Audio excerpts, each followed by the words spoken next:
experience. But hopefully these interviews just help bring these things alive in a way, just people sharing their experience. So we'll have a go, see how this goes. So I started off sort of thinking about your practice over time, because you've been practicing for many, many years. I don't know when you met the Dharma. Back in 96, I think it was. Back in 96. In Sheffield, yeah. Yeah. I wonder if it would help just to sort of know a bit about when you came along to the Buddhist Centre. What sort of kept you coming? What was there something that caught you at the beginning? Yeah, there obviously was for me to keep coming. I don't know what I would have said if I'd been asked that question at the time. It's interesting, isn't it? What's conscious and what's unconscious. But I think for me the main thing was I just encountered a bunch of people, a bunch of friends for whom there was something going on in their life that I really wanted. It was as simple as that. I didn't know quite what it was, but there was something going on in their life. I could see it in the way they communicated together. That there was something that they shared, which was mysterious but very, very attractive. I experienced it in my communication with them. I felt like I could ask the questions that I didn't feel like I could ask with my student friends. There was a sort of off limits. Oh, that's a bit deep, isn't it? People start getting a bit uncomfortable if you ask certain questions. And I felt like I could. With these people, there was an openness to sort of exploring, and a sort of a down-to-earthness as well. It wasn't sort of, getting sort of very abstract. It was kind of very much applied to their lives, kind of looking at how to live, basically. And they had learned something about that. They were doing something about that. They were living something that I was really attracted to. I wouldn't have been able to say what it was, but that's what it was that kept me coming, which is not what I thought I'd go to a Buddhist centre for. But that was what I encountered. Mm-hmm. Do you have a bit of a sense of what it was now? When you look back, do you sort of have a sense of what it was about that communication or something? Well, I guess it was like the whole of their life somehow. I mean, I'd seen people sharing a hobby. Like I was a climber, rock climber, and I shared that with other friends, and we'd talk about climbing, we'd go climbing together. But then you weren't climbing at other times, whereas it seemed to be more essential. It was more essential what they were sharing. It was more about the question of how do we live? What is life about? Not in a sort of navel-gazing kind of slightly drunken sort of conversation. It was immediate. How do we live? What is life about? That somehow was going on for them in a way that I hadn't encountered. I'd never encountered before, in quite such a concentrated form, and I found it gripping. I found it fascinating. I think it's interesting, like the title of this series. What is, what it's about? What is life for? Isn't it? What is that for? No, thank you, Arthasiddhi.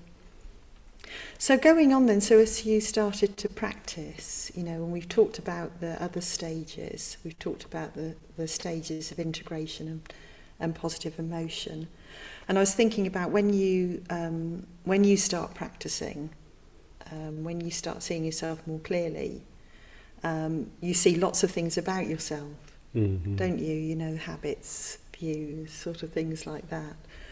And I wondered if you could say a bit about what that experience was like when that sort of started. When you see yourself more clearly, warts and all sort of thing. Mm-hmm. Gosh, well, it's still going on. Yeah, but say a bit about that experience.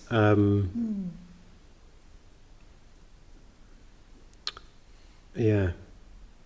There's, in a way, there's so much to talk about. Don't know quite where to start.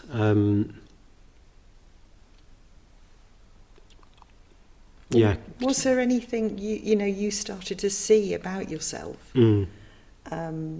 that you really had to work with? Okay.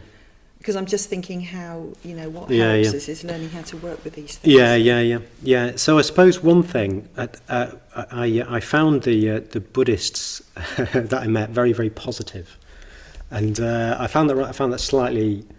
Well, I was going to say irritating. It's probably more sort of threatening, because I was kind of. I suppose I was quite shy, quite withdrawn. A bit sort of self-critical. I had a sort of self-critical tendency. So I found these positive Buddhists rather sort of rather threatening. There was one who's a very dear friend. He just refused to. He'd sort of refused my slightly critical, slightly self-critical kind of narrative. He just wouldn't engage in it. Instead, he just engaged in something positive. It was very, very unsettling experience. He wouldn't sort of collude with me. Mm-hmm. So that was, that was, as I say, it's quite kind of threatening in a way, but very, very helpful to encounter that. So that was a thread, sort of unpicking a kind of slightly critical, slightly sort of undermining sort of narrative that I'd obviously sort of developed as a teenager. Yeah. And gradually, sort of through practice, sort of working with that, sort of seeing that more clearly or something. He wasn't colluding with it, but you also seeing it yourself. Which was crucial, yeah. I mean, in a way, it was a bit like I was sort of buoyed up partly by the positivity of the Sangha, the positivity of other people. They'd sort of say, well, that's a bit, it's not like I was kind of always being negative, but at times I'd be questioned. Is it really like that? Isn't there another side to you? Or people would point out my qualities in a way that just slightly disrupted a particular narrative that I'd got into. But it wasn't until I went on solitary retreat, actually, that I really saw. Okay, if I pursue these particular thoughts, if I let them run, if I sort of, by letting them run in a way, give them some validity, let's see what happens. Alternatively, if I don't let these thoughts run, if I go, okay, those are those habitual thoughts again, let's just let go, not sort of pursue them, not ruminate on them. I started to experience what happens, and it was like, oh my God, this is just me. I have created this. I could see the experience of my solitary was one of, the sort of the weather was a bit gloomy and grey, as it were, to start off with, and then I started to notice, if I don't pursue those thoughts, the sun comes out. It was sort of as dramatic as that, but for me at the time it was a real eye-opener.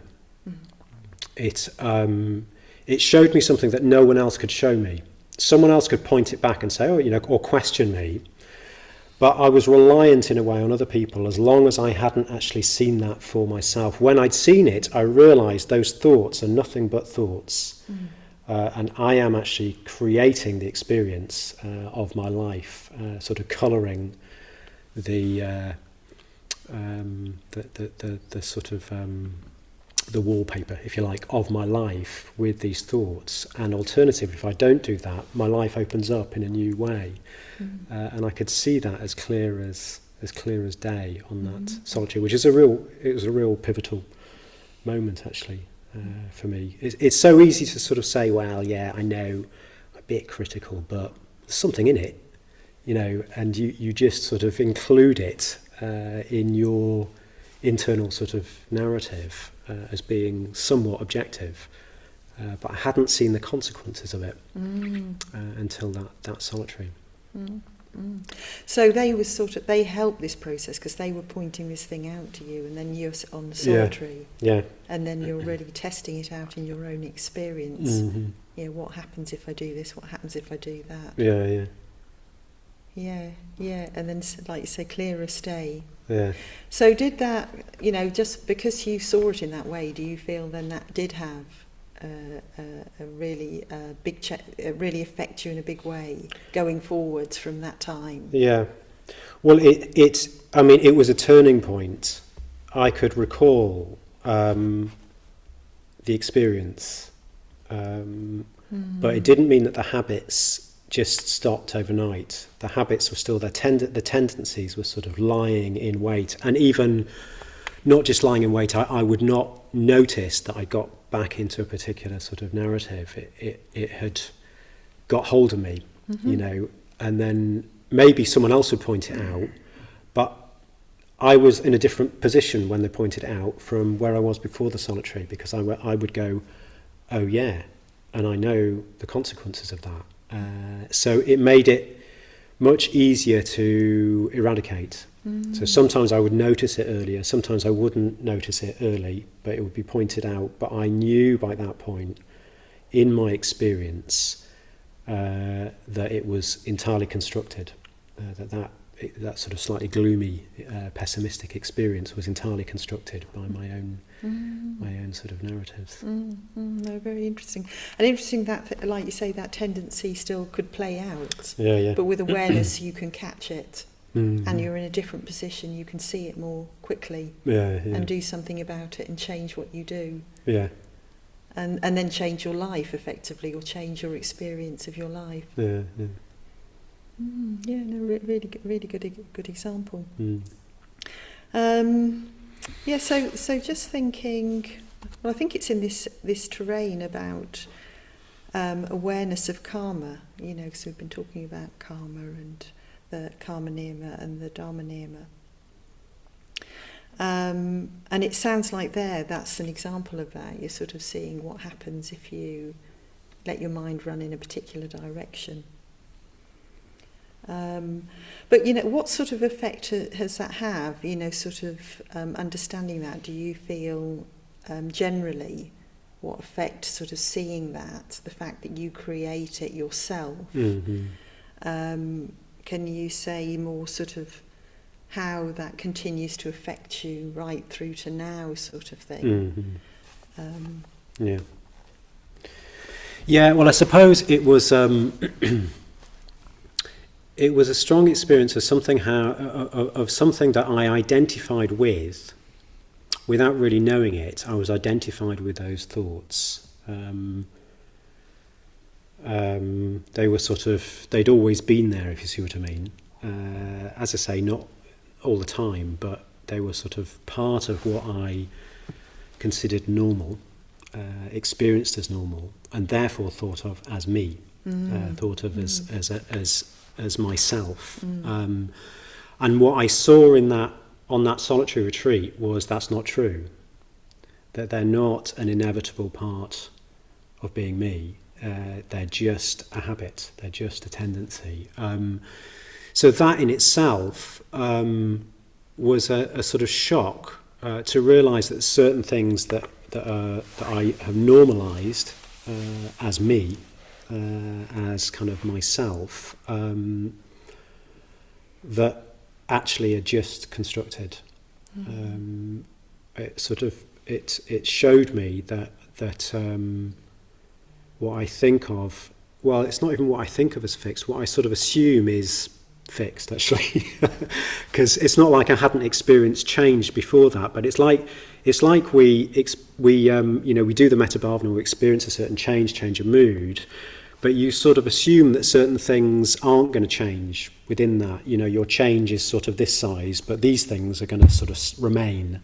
And it was an experience of something that I didn't, that I sort of assumed was not going to change, if you see what I mean. Being up for grabs, being changeable. So that in itself sort of showed me that the change that's possible is much more radical than I'd prior to that sort of seen. It's like it sort of shook the structure of my sort of constructed self. So for someone else, it might not be such a big shaking, because it might be that particular habit for them is not so established, is not so central to their identity. They haven't sort of identified with it. But for me, I was quite sort of identified with that, and so it's shaking sort of it shook the sort of the foundations of my experience of what I thought this self was. Yeah. Yeah, so if you have really shaken that construction, of this, you thought that was you, who did that. So then we're sort of into this real realm, aren't we, of, spiritual death. And, that part of you that you thought was you isn't you, and you've seen that.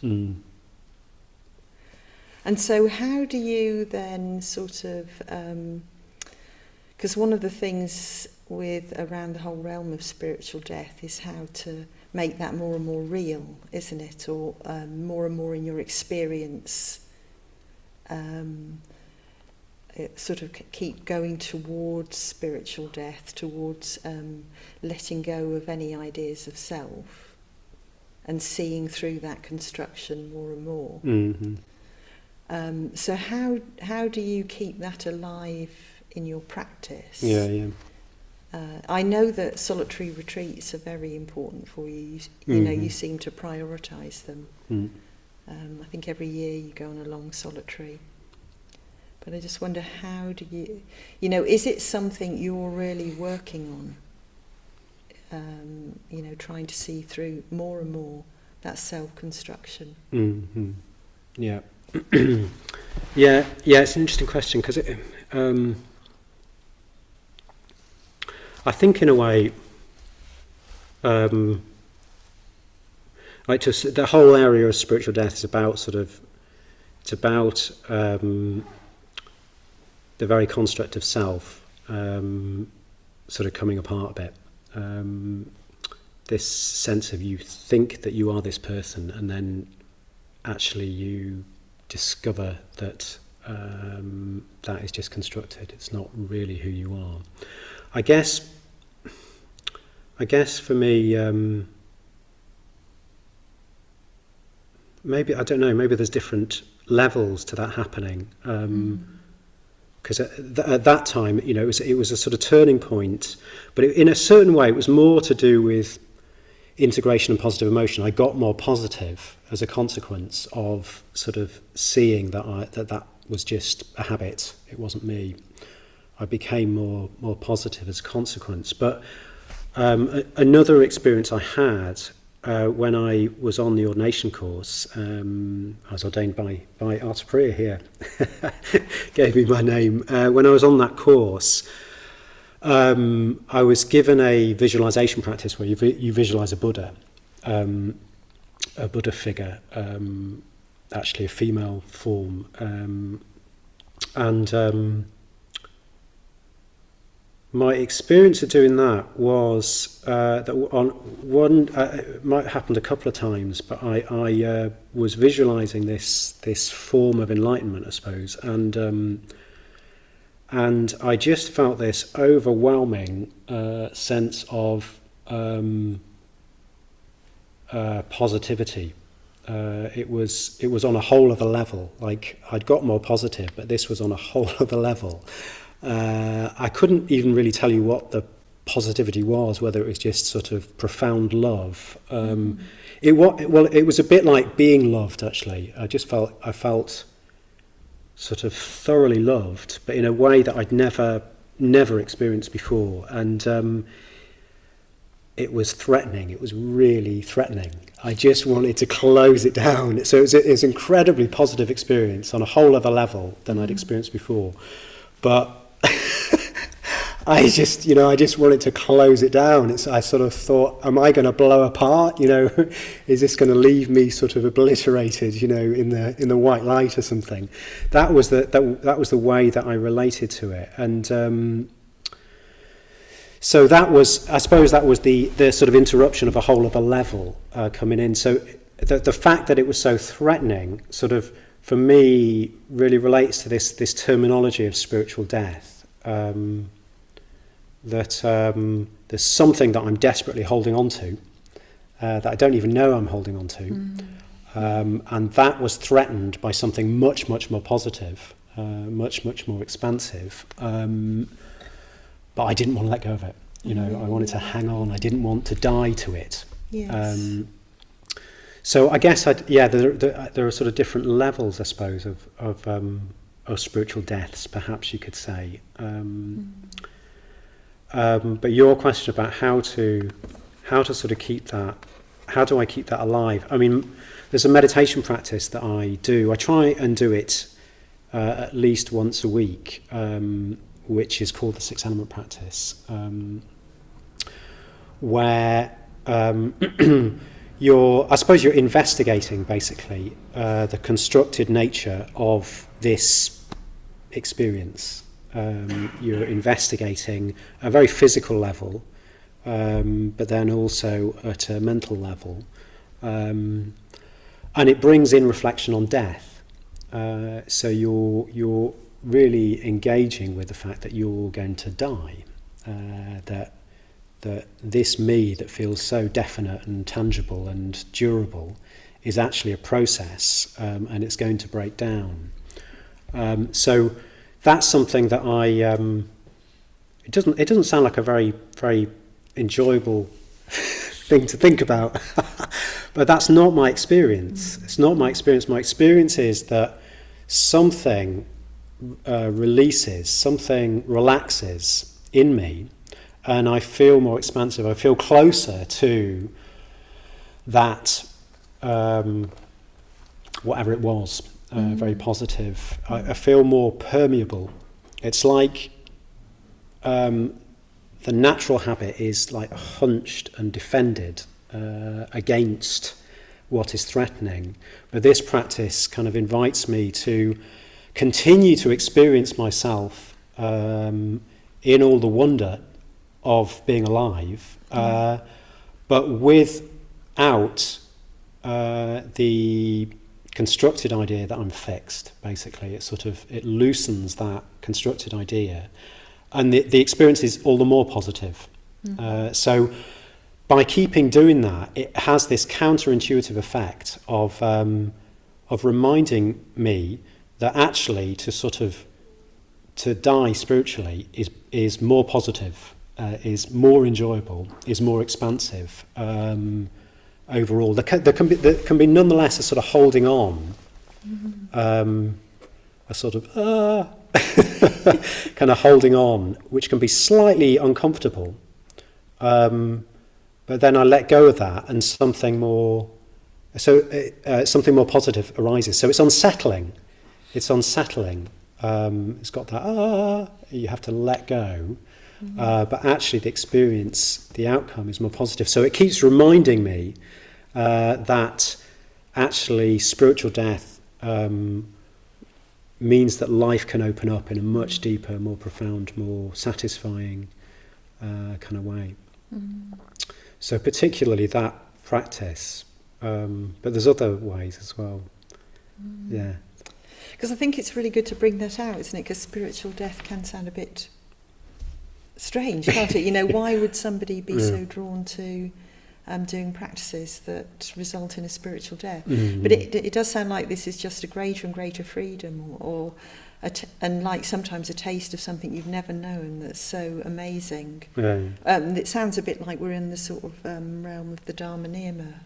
We're talking about there's this other sort of experience that's always there, that sometimes you have this taste of.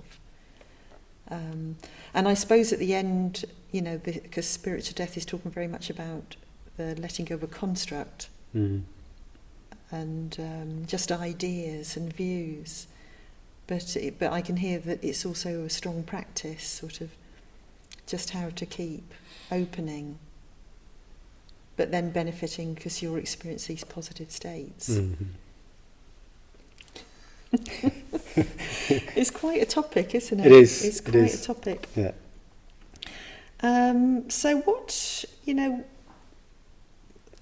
you're clearly sort of dedicated to this form of practice.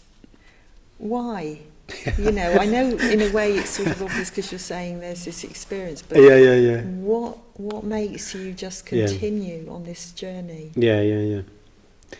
Yeah, it's interesting because that came up with integration as well. Mindfulness, practicing mindfulness. You still got the issue of motivation because you can have a strong experience, but then actually you can walk away from it. So yeah, it's an interesting question, kind of what keeps me going. I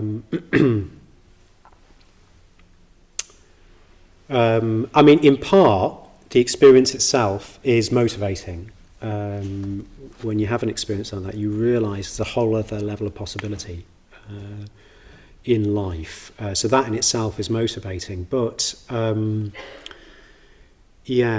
suppose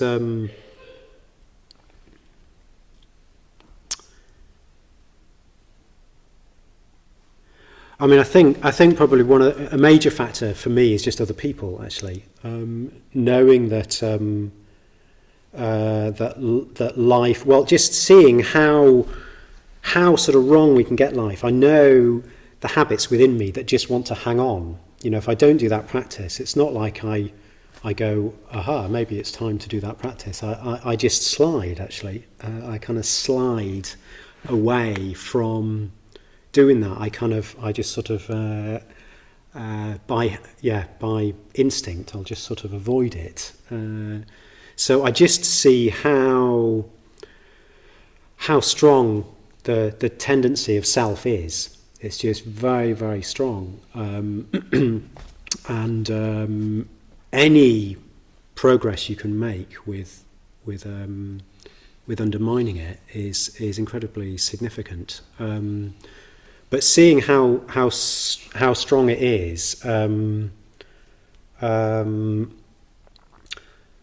also makes me more able to relate to other people, to how strong it is in other people. And so seeing how stuck we are, we're really dumb, us human beings. If you're anything like me, if what's going on out there is anything like in here, oh dear. The habits are just so strong. Strong's a particular way of talking about it, isn't it? But they're just running. If we don't do something about it, and do something about it regularly, they will run on. They will define your life. So that gives me a much more vivid connection with people, and also the knowledge that actually there's so much more to life. That is true, I know, for other people. I think that is a major factor for me. I think if it was just me and my own sort of blissful experiences, it wouldn't be enough. It's not motivating enough.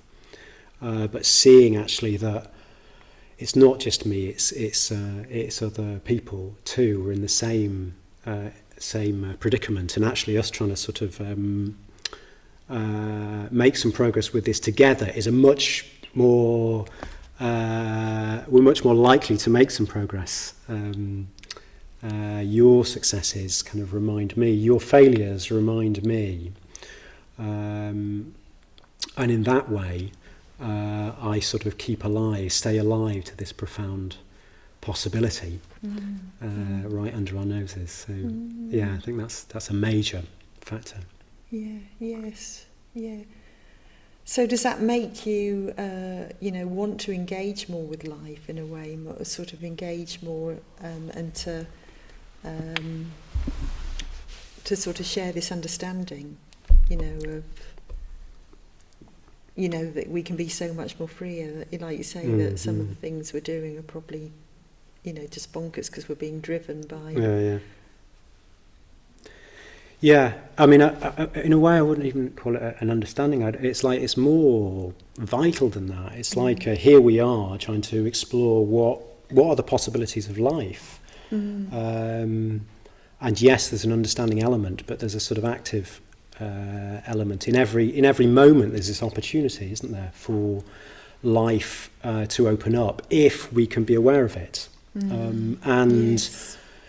Whether it's me sort of alive to that possibility, or whether it's Stephen, or whether it's Brianna alive to that possibility in the moment, it reminds me. That's what the Buddhist Centre really is in my mind. It's just this sort of we're collectively trying to sort of keep this ball in the air. Somebody's kind of got hold of it, and you can pass it to someone else, and that way we sort of together we can actually wake up to the profound sort of mystery of human life, basically. So and I suppose the experience of it is beauty. When you encounter somebody else sort of opening to that possibility in every moment, it's beautiful, isn't it? It's just moving to see that. So that's what I experience frequently at Sangha night, actually, just that beauty. Yeah, no, thank you, Arthasiddhi. Because I think sometimes people can fear that, Buddhist practice can take you into, sort of like there's nothing. And but what you're sharing with us, and in your experience, that actually this is the path to beauty, and to really living life fully. Yeah. I mean, that's what I thought. That's why I closed down actually on that ordination course. I was terrified of being obliterated. There'll be nothing. I mean, it's odd, isn't it? Because it's a very positive experience, but I felt I was going to be obliterated. It doesn't make sense, does it? But that was the sort of response. I'm going to be obliterated. So this whole thing about learning to let go, it's a learning, actually. It's a learning. We can learn to let go, learn to be more familiar, more at ease in that mysterious realm of experience. That's what spiritual death is about. That was a phrase that jumped out for me from Subhuti's talk. We can sort of learn to let go. Learn to let go. Yeah. My initial experience of letting go was kind of let go, cling back on as tight as you can. But over time, we can learn to let go. Can you sort of just give any sort of examples for people, maybe even more in the everyday of where that experience might happen?